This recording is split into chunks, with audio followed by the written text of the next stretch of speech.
Hello, and welcome to A Glimpse of Hell, a laid-back podcast discussing the scum of humanity that you love to hate.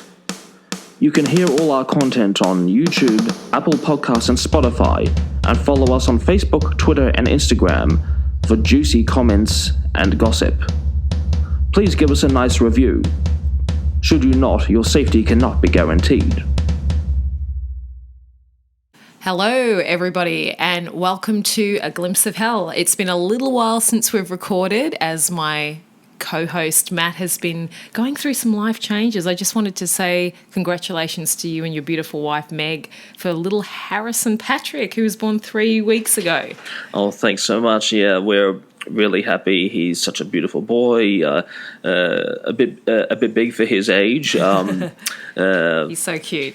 So yeah, we're really happy, and Meg's been so great with him. A life of nurse and paramedic work has made her, I think, quite well prepared for this vocation. Yeah, and Harrison's a great, beautiful little baby, and I'm actually recording at Matt's place today, so we've got two little Dachshunds hounds here. We've got little Harry, and there's although he's taking a nap upstairs. Harry's taking a nap upstairs. He was fussing a bit before, but he's but his mum's back now, so she's got him upstairs, and we've got a cat in the bedroom as well. So we're fully stacked here. Yeah, so I actually am thinking of what it will be like in future when perhaps we're doing an episode of this podcast and we're discussing some violent occurrence, being a true crime podcast, and then I suddenly have to go, shh, there, Harrison, there. Well, he went to jail in the end. Oh, that's good. So welcome back to A Glimpse of Hell. It has been a little while since we've recorded, just due to many life changes and, things with myself as well, because I always seem to have tech issues if we want to do it remotely. So it's been a lovely day to drive to another part of Melbourne that I'm not that familiar with. This time I did use my sat-nav or my navigation system on my phone, so I didn't get lost, which was actually good. But I'll see if I can navigate back on my own wits. So we are discussing a very sad case, but a very historically important case, at least for the civil rights movement in the US. We are discussing today the historical case of young Master Emmett Till. Yeah, well, it's a crime that let's not be naive about it. It is a crime that could happen today in the right circumstances, unfortunately, but it was very particular to the time. It's not surprising that it happened when it did. Right. So just for the audience, if you're not familiar with the case of Emmett Till, we'll discuss the main areas of the crime and what happened. And then, as we like to do here on A Glimpse of Hell, we're interested in how it perhaps has affected life now. And as horrible and as despicable as this crime was against this young man, it did set in motion some things of positive change, even though there were a lot of sad things that happened along the way. So let's just discuss Emmett Till, who was born on July 25th, 1941.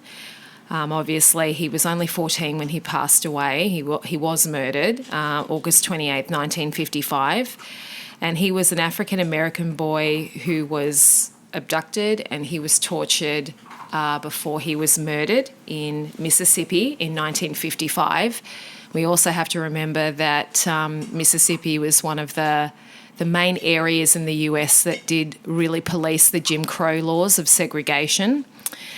And this happened to this young man. He was actually originally from Chicago, where he lived with his mother. His father actually had been drafted into the army and was actually prosecuted for murder himself. So there were sad situations in the family with Emmett's father as well. I didn't know that about his father. Yeah. I mostly focused on Emmett's own story. Yeah, Emmett's father was in the army in Italy, and he was actually accused of murder there. So, yeah, well, we'll get into talking later about the people who perpetrated the crime against Emmett and what they claimed they were entitled to after their military service, and I think the contrasted stories will be a bit different. Definitely. So the reason why this poor boy was murdered was he was accused of offending a white woman in her family's grocery store. So Emmett was visiting with his great uncle, had come down from Chicago. He was curious to see what life was like in Mississippi after a family visit coming up to his side of the family, and this extended family member telling him about what life was like in Mississippi. So he wanted to go down there during the summer and check it out for himself. And obviously, while of course there was racism in the north of America as well, it wasn't the way it was in the South. They were afforded, more rights. They were more integrated into society in Chicago. In fact, a lot of the black population had, after the Civil War, had moved north, because obviously it was the whole north and south thing with the civil rights and with the Civil War. Although about 20 years after Emmett's time, there was actually a reverse migration from Chicago, which we might, of the black population, we might get to talking about that later. Oh, right, okay, yeah. So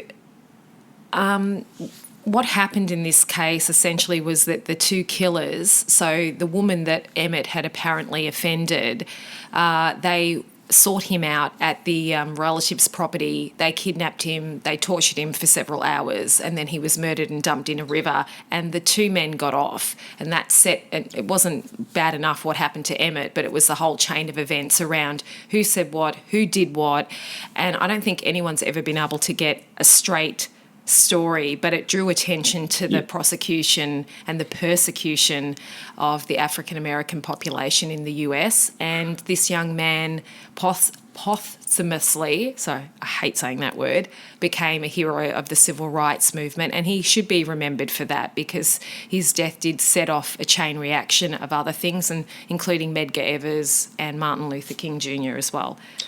Yes, well, unfortunately, I don't think he'd have even been thinking about the future in that time. He'd have been going through sheer horror in the last few hours. But yeah, at least the occasional waste of life can mean something afterwards. It can do. And so let's just briefly go through Emmett's life leading up to this event, and then the event itself, some of the aftermath of it, and then what this wonderful boy's legacy was. He was such a dapper, handsome young man. Apparently he was a very, as they say, natty dresser, and he was a bit of a, what we would say here in Australia, a bit of a stirrer. It seemed like he had a really outgoing personality, and that's obviously what's gotten him into trouble. He didn't know his place. As anybody who analyses his crimes afterwards, it should be made clear that he was only 14 when he died, and at what he was accused of at worst was asking a store clerk how about a date. And even that's debatable. He may have wolf whistled.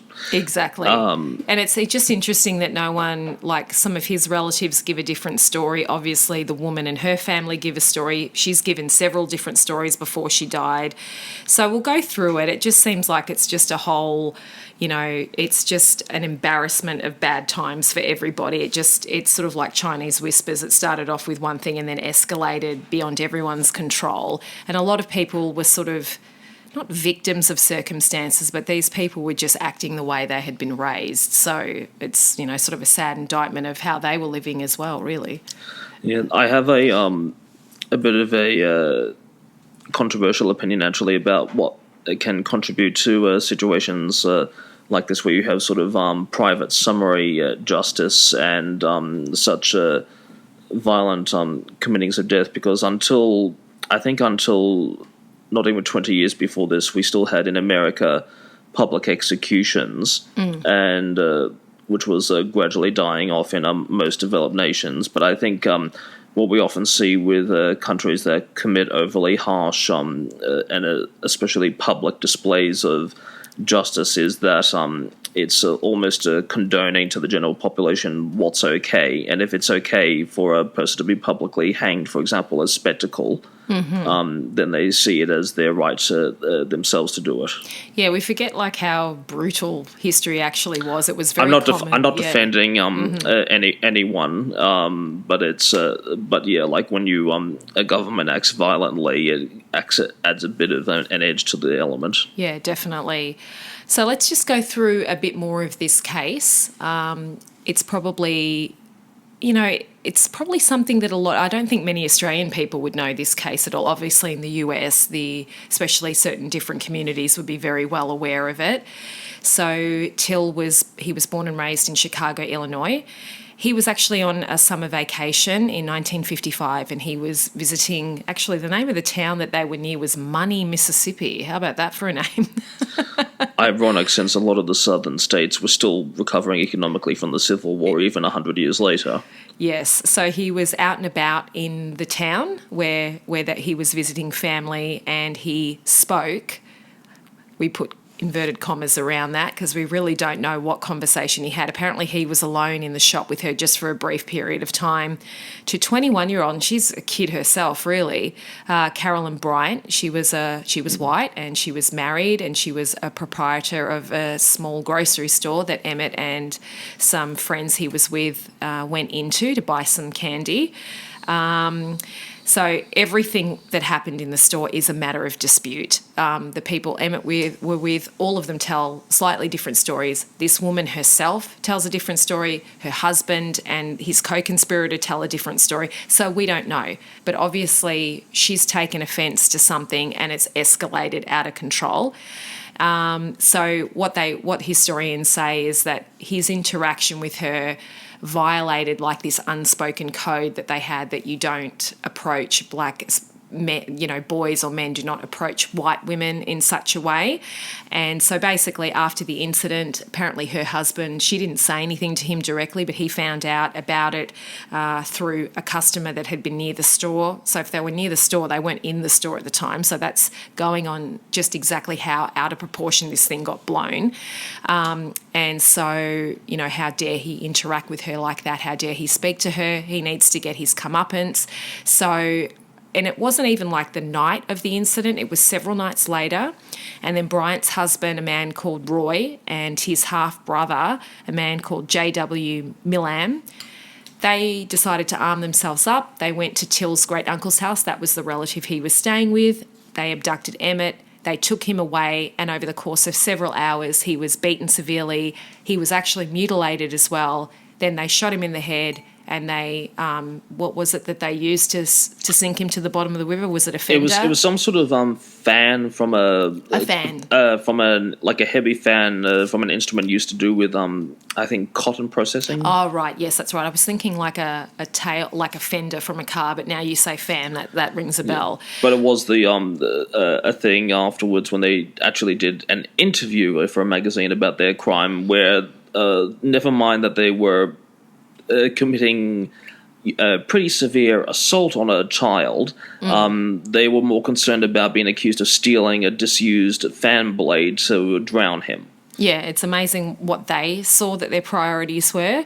So 3 days later, some people were out and about. They found him, like obviously his uncle and everything, the family he was staying with were going around looking for him and couldn't find him. And then some people just going down by the river, they found his mutilated body. Obviously he was in terrible condition after being submerged in the water for 3 days as well. The authorities, everyone wanted to hush it up. They wanted to just bury him there, but his amazingly strong mother persisted and had his body brought back to Chicago.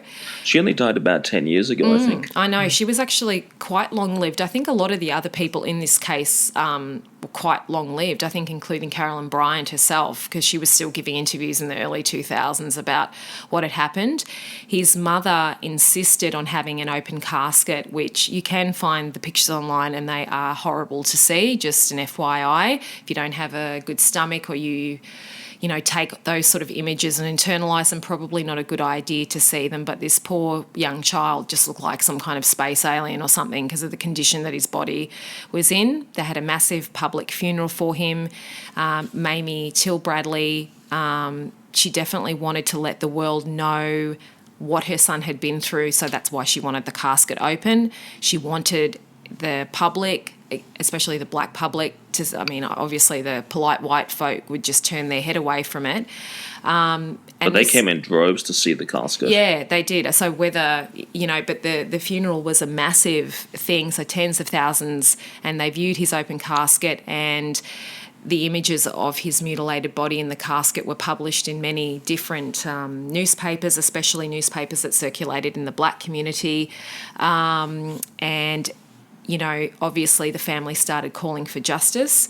So Mississippi did find the two men, Bryant and Milam, and an all-white male jury acquitted them of these murders. Now, people on the jury at that time claimed, some of them were like, well, hang on a minute, we don't feel the prosecution actually proved their case without a doubt. So, it's that old O.J. Simpson thing. It's sort of like there's what's morally right and wrong, and there's what you're being asked to do in the courtroom. So, I haven't seen the evidence that they saw. So they sort of protected themselves that way. Anyway, the men got out. And then, as Matt had just said, so that was September of 1955, in a 1956 interview with Look magazine, they actually detailed how they kidnapped him and tortured him and murdered him. But because of the double jeopardy clause, they can't be tried again for his murder. So they felt like they got paid $4,000, which would have been a huge amount at that time. But it did backfire on them. The civil rights movement started a new phase after that. We started seeing bus boycotts, Rosa Parks, Medgar Evers, Martin Luther King. This was the early days of the Civil Rights Union where, black commuters who were the predominant ones who had to ride buses were starting to stand up and say, you know what, we're not giving up our seats, we're not going to go sit at the back of the bus, and we're not using the bus service until this changes. And obviously money talks. If a whole group of people suddenly aren't using your service, no matter how much they pay, it's still... So... Yeah. So some good things started happening out of it. So, after these bus boycotts, etc., there was a US Supreme Court ruling that segregated buses were unconstitutional. And then there were things like Brown versus the Board of Education regarding segregated schools. And so it's not that Emmett certainly wasn't the first. He certainly wasn't the last. Actually, the case that we spoke about not too long ago featured a Jewish man being lynched, the murder of Mary Fagan. So basically, if you were an outsider and you're from a different part of town, I think, and you were ethnically different, even if you were white ethnically different, you still run the risk if you crossed these polite borders of society and stepped out of your place in the South, at least back then, and that case was in Georgia. You did run the risk of having that sort of hanging justice. Who needs a trial, right? Yeah, well, the only justice against the actual two perpetrators seems to have been that they were hard up for cash in the last parts of their life. That's right. So not very good justice for that moment, but so I guess sometimes you have to develop a broader scheme of things perspective to try and make some well, there is no justice sometimes it is just a case of you just have to be glad that it's far less likely, although certainly not impossible, for a similar thing to happen to another person. Yeah, definitely. And look, there are still terrible things, and it's not just in the US. I think any Western settled country where different groups of people have come in, and we have it in our own country, there's still a lot of discourse about the Aboriginal stolen generations, how they're treated in society today. There just seems to be an inability to be able to just look at history the way that it was and move forward. And I understand the various, my dad's an immigrant, he came from Africa and all the rest of it. I can see both sides of the story. Well, actually, recently, the Emmett Till Anti-Lynching Act, it's an American law that makes lynching a federal hate crime, although I thought any type of murder was, but it was actually signed into law just this year, March the 29th, 2022, by the current US president. So even after all this time, Emmett is still affecting how things are. So, look, the only good thing that happened I suppose, to these men who got off on this crime is at least they were brought up on charges. They were never going to be convicted just because of the way society worked back then, because their whole defence, and I think it seems like a lot of this stuff about how Emmett was speaking to Carolyn in the store was drummed up by the defence to make it seem plausible as to why they should go and kill this little kid. You know what I mean? Like, he probably just looked at her and maybe gave her a wink and had a laugh, and that was all it was. But the whole thing escalated. It seems like something the defence made up, that he, said that he had a white girlfriend in Chicago and stuff, just to make it him in the most porous light that he could be. Because how dare he not know his place? Matt, you were saying that while they had Emmett with them before he passed away, before they murdered him, they were sort of telling him to know his place in society, berating him and... Well, they basically tried to bully him into saying, you still think you're as good as us, or the like. Yes, yeah. There was definitely... And even though society was changing at that time, I mean, I actually took my mum to see the Elvis movie at that time, and Elvis was extremely... Elvis actually spent part of his childhood... while his dad was in prison, I believe, actually living in a mostly black area. Well, part of Elvis's success was owed to this unique crossroads of history he lived in, because, it's well known that a lot of black American communities have made huge contributions to the evolution of music, and there was obviously a high popularity of blues and jazz type sounds from particularly from the 20s onwards, but sort of a stubborn racist being who they are, quite often black records, even if a person liked the music, they wouldn't touch it if a black artist made it, and so literally Elvis filled this unique void of taking on a lot of the those Southern blues influences, and they worked very well with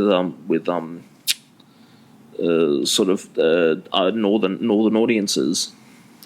Yeah, that's exactly right. So, you look at like the impact it had, this merging of culture had on Elvis and other people, and Elvis spent a lot of time, listening and associating with black musicians, and he really saw them as his brethren. He didn't find them any different.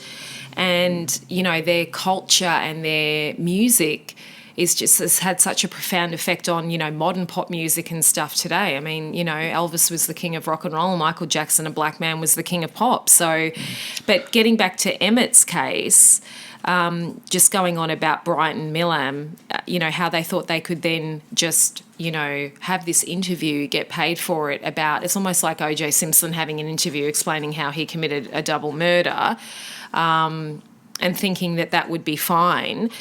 And apparently it's okay because they were veterans. They had the right to, keep blacks in their place. Never mind that plenty of African Americans were fought in the same war with them. Yeah, exactly. But it did backfire on them because nobody wanted to have anything, especially once they admitted openly what they did. They thought they could just go back to society. And I mean, the area of the Delta of Mississippi where they lived was pretty rough and tumble anyway, but nobody wanted to have anything to do with them. And obviously working outdoors, being tradesmen, working on farms, trying to run businesses, none of the black community there wanted to work for them. So they had to pay white workers for more, which wasn't very beneficial to them or their business. No one would loan them money. So both of them ended up leaving the state, and just had, and quite rightly, and I'm happy to say, they didn't really have very good lives after that, and they were still blaming Emmett for how hard their lives had gotten. So I think they went over to Texas and other states, and their infamy followed them everywhere. So if something good came out of it too, is that these men didn't live a peaceful life after that, nor should they have. Yeah, well, the only thing is that we can take in some joy is that what probably mattered to them most, their own pockets, that they suffered greatly forever after. Yeah, and they actually spent decades after, like in the early 2000s, they went back because there was still no clarification if those two men had acted alone. There were witnesses that said there were other co-conspirators with them, maybe some of the people that they employed. They even said that there was one black person with them that was, obviously worked for them, so had to come and help out with taking care of poor Emmett.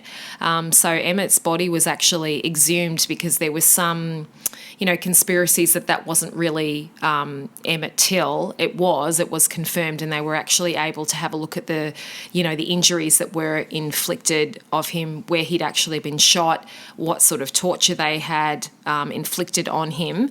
So at least they were able to get that sorted out to the point where they were able to nail down exactly how he had been murdered. So it's there's also a claim that Carolyn Bryant, the woman in the store, had recanted her testimony and said that, he didn't say the things that were alleged. He said he didn't swear at her, he didn't ask her out on a date or anything. And I think she just ended up living a terrible life as well, because she did go on to say nothing that boy did could ever justify what happened to him. So she's in a hard position because, she might be white, but she's a woman as well. Yeah. So she was in a lowly position herself.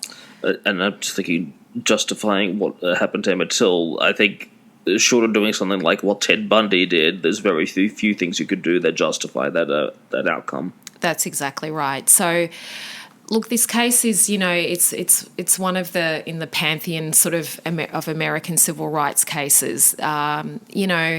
They said there's anywhere from like 3,000 to 5,000 lynchings that happened in the South over the course of this time frame, over the course of the Jim Crow era. And obviously there's probably many thousand more that were not reported or recorded.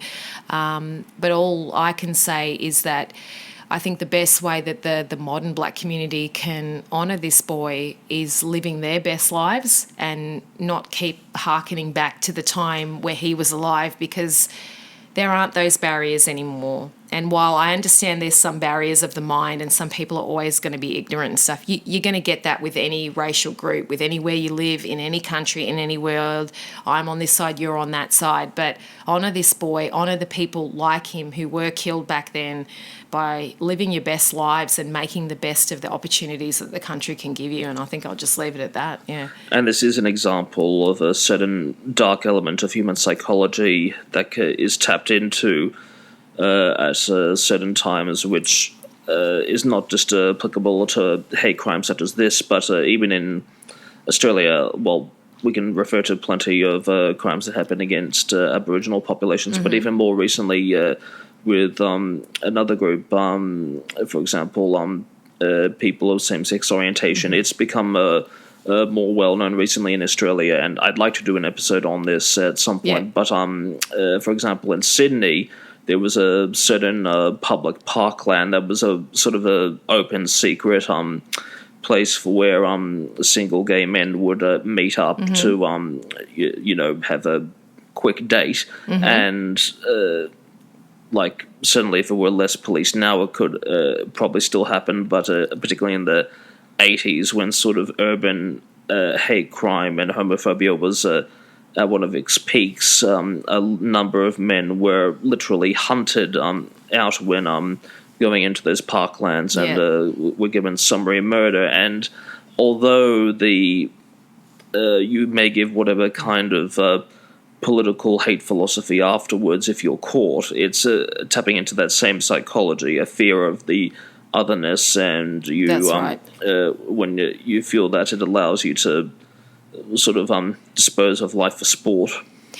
That's right. And, I just, as time goes forward, I just want to see, because I see some areas of different sort of communities that have been affected by hate crimes, they use it as an excuse to never, ever go forward, and they get angry when other people in their community, whether it's the gay community, whether it's different sort of racial communities, whether it be Asian or Black or First Nations or whatever, they use it as an excuse never to try to go forward and make things better.